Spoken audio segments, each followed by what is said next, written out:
Hi guys, it's Graham again and welcome back to my channel. Today is part 1 of my August book haul. Part 2 will follow at some point soon. I have about 10 or 11 books to show you. I've bought a lot recently because I'm feeling a bit down in the dumps because I'm back at work. I'm feeling really anxious. Work's been it's been fun, it's been very busy. And it's so good to see my colleagues again. But it's just the idea that, you know, all the extra stuff we've got to do, and if we don't do it, we could get COVID.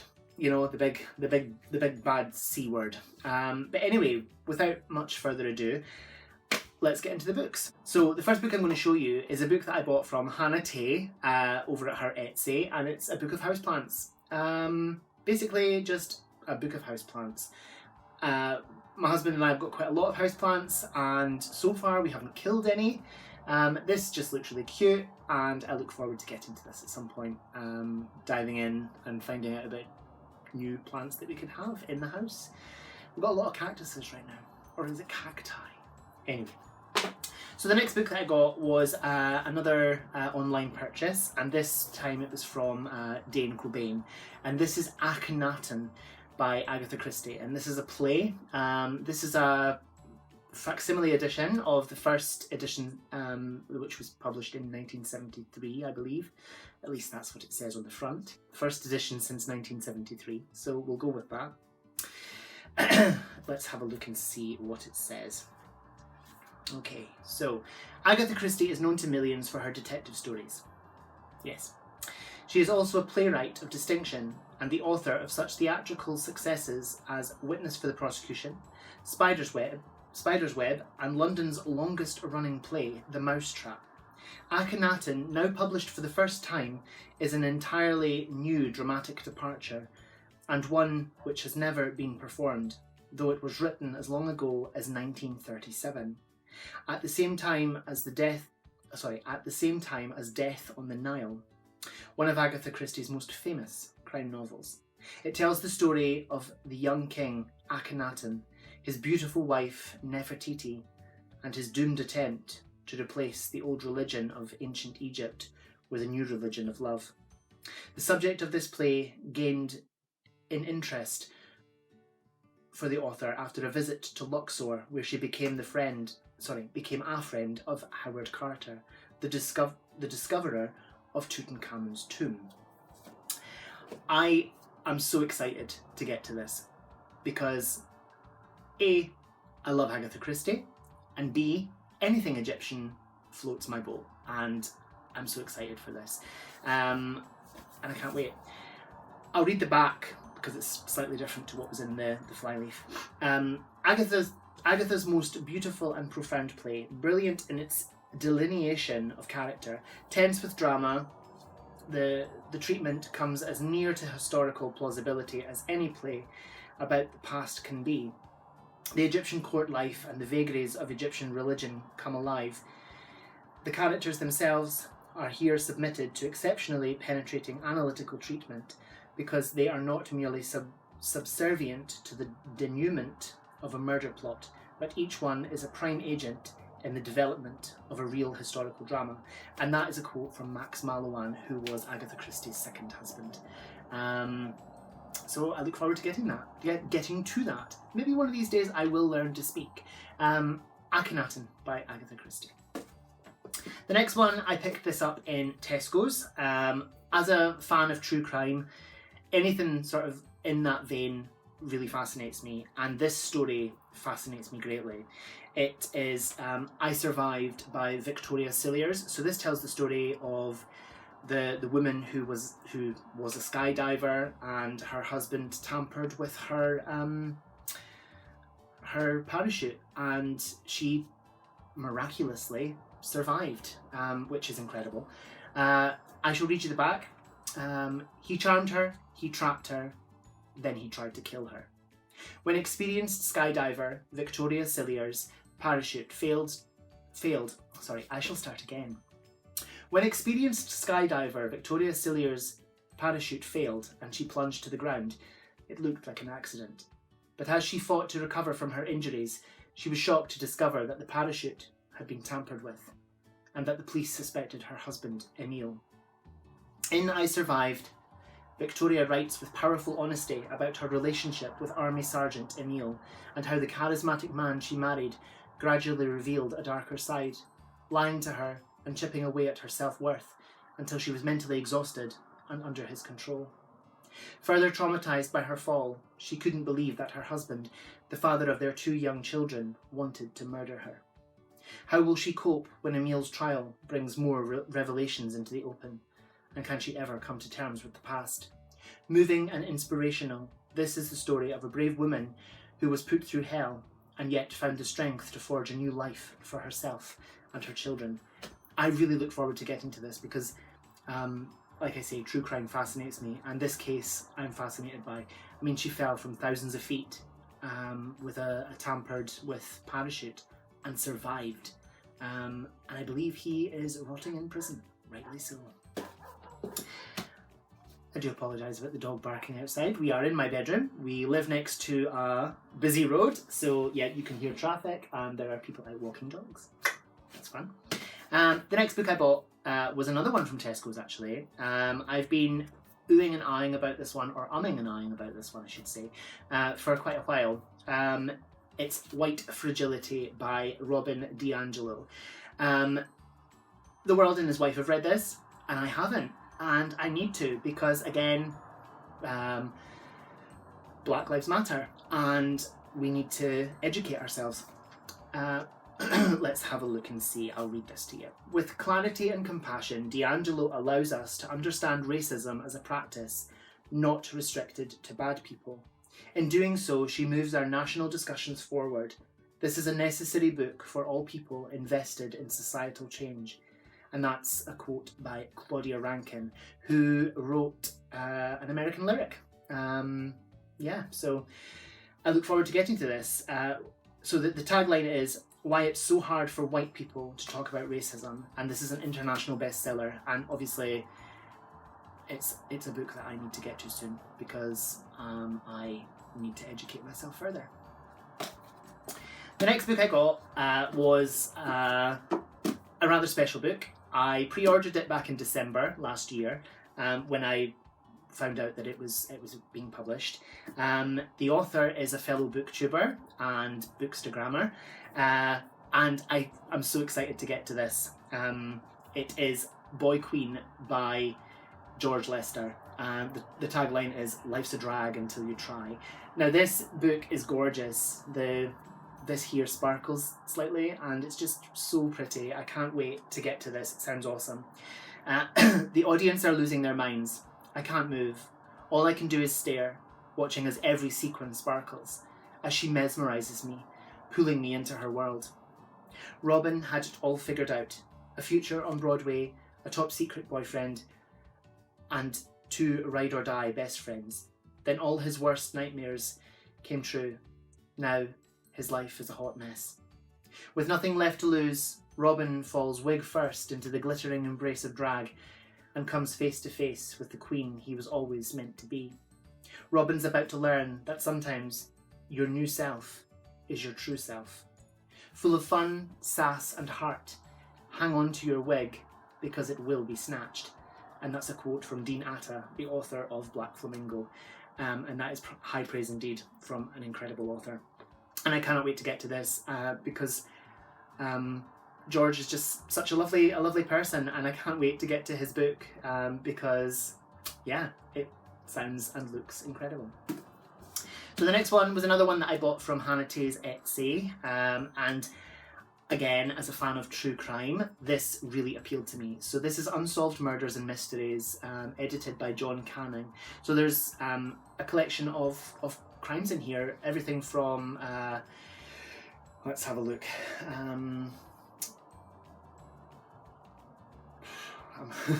Complete brain fart, guys. So the Wallace case. What was the lady's name? Julia Wallace. It's an unsolved crime, but people believe that her husband William Wallace murdered her. It's crazy. There was phone calls, sort of alibis, phone calls from people that didn't exist to go to places that didn't exist, and people believed that it was to give him an alibi. I shall read you the back of the book. The crime of murder, horrible at the best of times, but doubly chilling when unsolved. Who could have wanted to kill Janice Weston, wealthy solicitor, battered to death in an exposed lay-by on the A1? Where was Weston going? The classic Wallace case, perennially fascinating to students of crime. Recent evidence points to a solution, yet it retains its tantalising quality of mystery. When John Cartland was axed to death on holiday in France, his son Jeremy fell under suspicion. Yet could Cartland have been a delayed casualty of World War II? Robert Maxwell, was he murdered? Could a Prime Minister have been a spy for the Chinese? Was Carol Chessman innocent? Was the man in Spandau the real Rudolf Hess? These and many other cases are guaranteed to make grimly compulsive reading. I can't wait to get to this. It's the kind of book that you don't have to read from start to finish. You can dive in and pick and choose what stories you read, and it's a new and updated version apparently. So yeah, and also there is a story about the Titanic, which also fascinates me. So on to the next one. The next book that I got is Your Silence Will Not Protect You by Audre Lorde. I have never read anything by this author, but I've heard amazing things. And again, a book by a black author. I need to educate myself. This, I think, is a collection of essays. I shall read you the back. Audre Lorde. Born in New York, Audre Lorde described herself as black, lesbian, mother, warrior, poet. She had her first poem published while still at school, and her last the year she died of cancer. Her extraordinary belief in the power of language, of speaking, to articulate selfhood, confront injustice, and bring about change in the world remains as transformative today as it was then, and no less urgent. This edition brings Lorde's essential poetry, speeches, and essays, including The Master's Tools Will Never Dismantle the Master's House, together in one volume for the first time.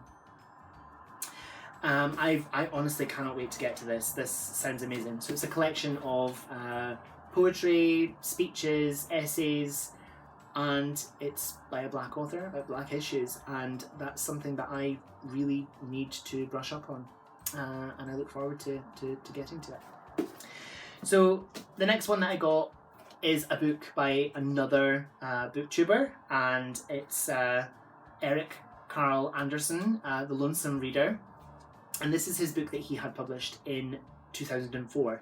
It's called Enough, and I think this tells the story of a woman who is just recently married, and she's living in 1950s suburban America, and it sounds brilliant. I shall read you the summary. Lucy Summerson grew up in 1950s suburban America. 3 decades later, she looks back at her life and simultaneously writes a novel about her most intense relationship, her affair and subsequent marriage to an elusive stage actor named Paul. As these two accounts interweave and the distinction between fact and fiction becomes increasingly confused, the novel calls into question the extent to which Lucy has chosen to fabricate her life. Through her recollections and reasoning, Lucy endeavours to understand the meaning of her identity as an American woman.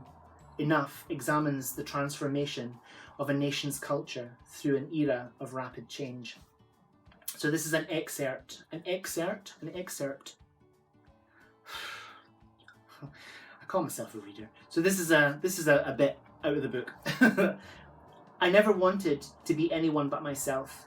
My parents wanted me to be the best person that I could be. There is a conflict here older than anyone can remember. A necessity for a crutch exists. An idealistic body that can be used as a shared reference point. For my family, this was the television. I can't wait to get to this. This sounds amazing. And trying to hunt a copy of this down is almost impossible. I actually bought this at the start of, I think at the end of June, start of July, and it came from the States, so it took forever to get here. But yeah, so that's Enough by Eric Carl Anderson. So the next one is a book that I saw on Sussex Downs Books Instagram, and before I could complain, why would I complain? Before I could claim the book, if you claim sold, it's yours if you're the first person to claim that. Before I could claim it, someone else had bought it, and obviously that's not a problem. I mean, they were first come, first served. So it's Small Wonder by Barbara Kingsolver. I was just struck by how gorgeous this cover is. It's parrots, and it's absolutely stunning. This is a collection of essays. Up until recently, I had never read anything by Barbara Kingsolver, and I recently read a short story of hers called Homeland. That will be in my August wrap-up. I'm excited about this book. This is so gorgeous. I think this was published in the early 2000s. I want to say 2002. I might be wrong. Let's have a quick look. Let's find it. It would help if I prepared myself beforehand and actually knew what I was talking about. But there you go. What's going on, Graham? Come on. 2002. So it was, yeah. I shall read you the inside cover. In her new essay collection, the beloved author of High Tide in Tucson brings to us from one of history's darker moments an extended love song to the world we still have. From its opening parable, gleaned from recent news about a lost child saved in an astonishing way, the book moves on to consider a world of surprising and hopeful prospects, ranging from an inventive conservation scheme in a remote jungle to the backyard flock of chickens tended by the author's small daughter.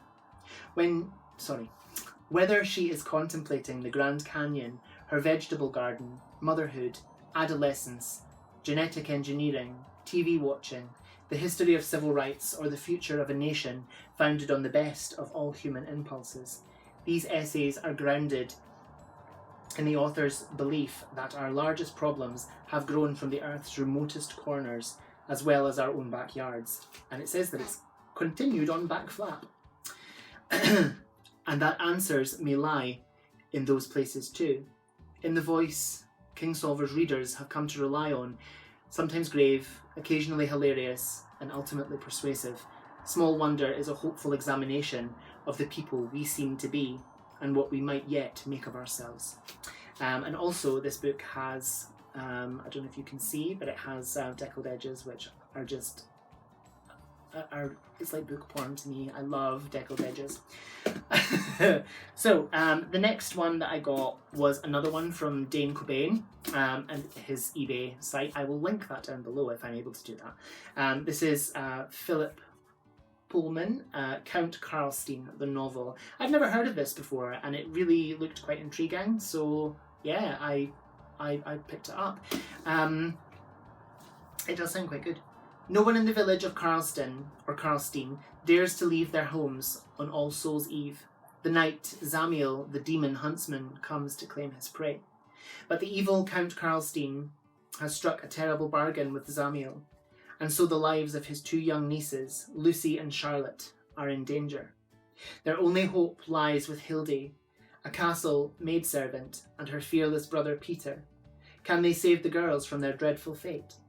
Only one thing is certain. The demon huntsman will not return to his dark wood unsatisfied. A deliciously terrifying and wickedly funny Gothic tale, Count Karlstein is the first ever children's novel by the award-winning Philip Pullman, originally published in 1982. This new edition of Count Karlstein is a treat no Pullman fan should miss. And it looks amazing. It's really quite dark looking, and I can't wait to get to it. And the tagline on the back said, "Who would dare to go outdoors on All Souls' Eve, knowing that the demon huntsman is on the prowl?" yeah, bring it on. So the final book in this book haul is another book by a black writer, and I say, I need to educate myself. This is Born a Crime by Trevor Noah, and stories from a South African childhood.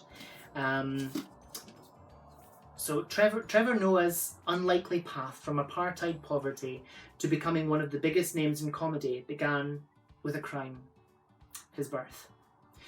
Born to a black, I'm not even sure how to pronounce that, Xhosa, Hosa? Born to a black Hosa mother and a white Swiss father at a time when such a union was punishable by 5 years in prison, Trevor was kept indoors for most of his early life, in hiding from a government that could, at any moment, steal him away. Finally liberated by the fall of apartheid, Trevor and his mother set forth on a grand adventure into the dangers and opportunities of a new South Africa. Born a Crime follows the story of a mischievous boy as he grows into a restless young man, struggling to find himself in a world where he was never supposed to exit. His experiences are by turns hilarious, dramatic, and deeply affecting, whether subsisting on caterpillars in hard times, being thrown from a moving car during an attempted kidnapping, or simply trying to survive the pitfalls of teenage dating. Trevor's stories weave together to form an unforgettable portrait of a boy making his way through a damaged world in a dangerous time, armed only with a keen sense of humour and his mother's unconventional, unconditional love. This just sounds awesome, and I need to read this like ASAP, because yeah, that sounds brilliant. And I believe he has a TV show in America, like some sort of daily show. I've seen an advert for it on Comedy Central. I think it was Comedy Central. Anyway, yeah. So that's Born a Crime by Trevor Noah. I look forward to getting to this. So that is the final book in part 1 of my August book haul. Part 2 will follow on. I will be wearing the same clothes in part 2. I'm filming part 2 straight after this. So if you think that I'm tinky and I wear the same clothes all the time, no, I'm just filming lots of videos at once. So anyway guys, thank you so much for watching. Whatever you're doing, I hope you have so much fun doing it. Whatever you're reading, I hope you love it. Stay fabulous, be amazing, be yourself, stay safe, and I'll see you again soon for another video. Bye bye.